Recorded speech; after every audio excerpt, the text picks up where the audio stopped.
New York never sleeps, but some people watch while it dreams. She was known only by a nickname, the Blonde Blazer. Every night on Dispatch News, she stood beneath studio lights. Perfect hair, sharp blazer, calm voice, reporting chaos like it was weather. Another masked vigilante sighting tonight. Property damage estimated in the millions. Spider-Man remains unidentified. What the audience didn't know was that she had seen Spider-Man closer than anyone else. Closer than the police, closer than the villains, closer than Peter Parker ever wanted anyone to be. Before entering the story, please click subscribe, like and share to get more videos. 1.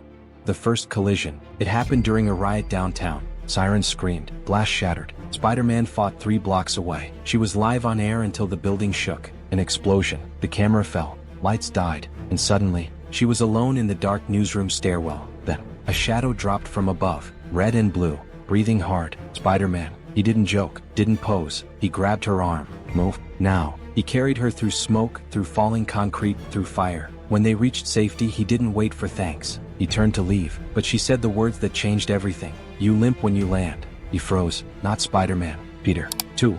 A reporter who never looked away. Most people look at Spider-Man and see a symbol. She saw a man who was tired. Over weeks, she noticed patterns. Spider-Man always arrived late at night, always avoided cameras, always vanished near Queens. She stopped chasing clicks, stopped exaggerating headlines. Her reports became quieter, fairer, and Peter noticed. For the first time, the media wasn't tearing him apart. So one night, he came back, not as Spider-Man, but as Peter Parker. No mask, no lies, and she didn't scream. She didn't record. She just said, "About time you trusted someone."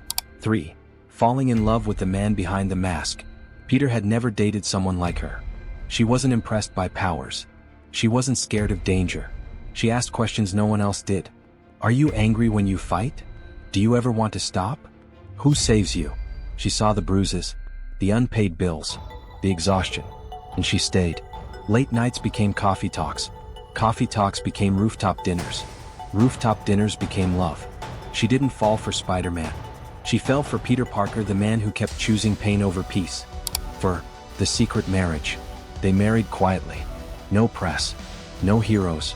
No masks. Just City Hall. A borrowed ring. And vows whispered like secrets. Peter promised honesty.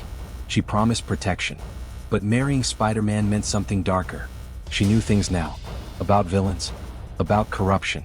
About how fragile New York really was. And Dispatch News noticed her silence. Her editor asked, "You're too close to this story. Why aren't you reporting Spider-Man anymore?"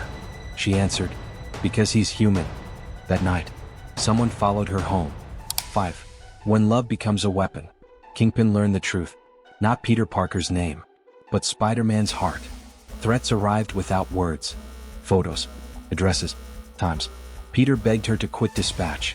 She refused. "If I stop telling the truth," she said, "then they win."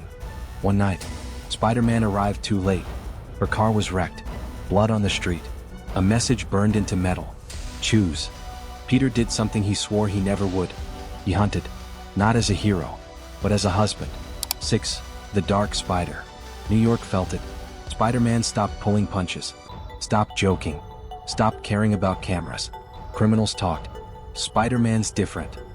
He's angry. He's not stopping. She recovered. But she saw the change. The rage.